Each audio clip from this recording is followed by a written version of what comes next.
بسم اللہ الرحمن الرحیم۔ السلام علیکم ورحمۃ اللہ وبرکاتہ۔ رسول اللہ صلی اللہ علیہ وآلہ وسلم نے ارشاد فرمایا، صدقہ کر لو کیونکہ تم پر ایک ایسا زمانہ بھی آنے والا ہے جب ایک آدمی اپنے مال کا صدقہ لے کر نکلے گا لیکن اسے کوئی قبول کرنے والا نہیں ملے گا۔ رسول اللہ صلی اللہ علیہ وآلہ وسلم نے ارشاد فرمایا، میں نے جنت میں دیکھا کثرت سے وہ لوگ ہیں جو دنیا میں فقیر تھے۔ رسول اللہ صلی اللہ علیہ وآلہ وسلم نے ارشاد فرمایا، اپنے آپ کو، اپنی اولاد کو، اپنی خادموں کو اور اپنے مال کو بد دعا نہ دو، ایسا نہ ہو کہ وہ گھڑی قبولیت کی ہو اور تمہاری دعا قبول ہو جائے۔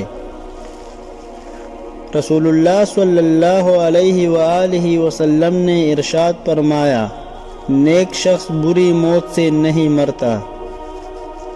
رسول اللہ صلی اللہ علیہ وآلہ وسلم نے ارشاد فرمایا، سب سے پہلے جو چیز انسان کے ترازو اعمال میں رکھی جائے گی وہ انسان کا وہ خرچ ہوگا جو اس نے اپنے گھر والوں پر کیا ہوگا۔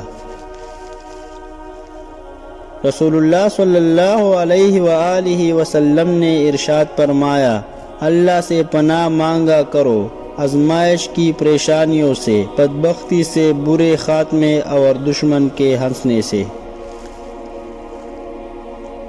نبی کریم صلی اللہ علیہ وآلہ وسلم نے ارشاد فرمایا، تم اللہ تعالی سے اسی حالت میں دعا کیا کرو کہ تم قبولیت کا یقین رکھا کرو اور یہ جان رکھو کہ اللہ تعالی غفلت سے بھرے دلوں سے دعا قبول نہیں کرتا۔ نبی کریم صلی اللہ علیہ وآلہ وسلم نے ارشاد فرمایا، دو عادتیں ایماندارہ آدمی میں جمع نہیں ہو سکتے، ایک کنجوسی، دوسرا بد اخلاقی۔ نرم مزاج کے بارے میں نبی کریم صلی اللہ علیہ وآلہ وسلم نے فرمایا، میں تمہیں اس آدمی کی پہچان بتاتا ہوں جس پر جہنم کی آگ حرام ہے اور وہ آگ پر حرام ہے۔ یہ وہ آدمی ہے جو نرم مزاج، نرم طبیعت ہو اور نرمی سے بات کرنے والا ہو۔ رسول اللہ صلی اللہ علیہ وآلہ وسلم نے ارشاد فرمایا، زیادہ مال جمع کرنے والا لوگ اللہ کی نظر میں حقیر ہے مگر کثرت سے صدقہ کرنے والا اللہ کی نظر میں محبوب ہے۔ رسول اللہ صلی اللہ علیہ وآلہ وسلم نے فرمایا، یاد رکھو اللہ کی مدد و نصرت صبر کے ساتھ ہی ہے اور ہر تکلیف و مصیبت کے بعد کشادگی ہے اور بلا شبہ ہر تنگی و مشکل کے بعد آسانی ہے۔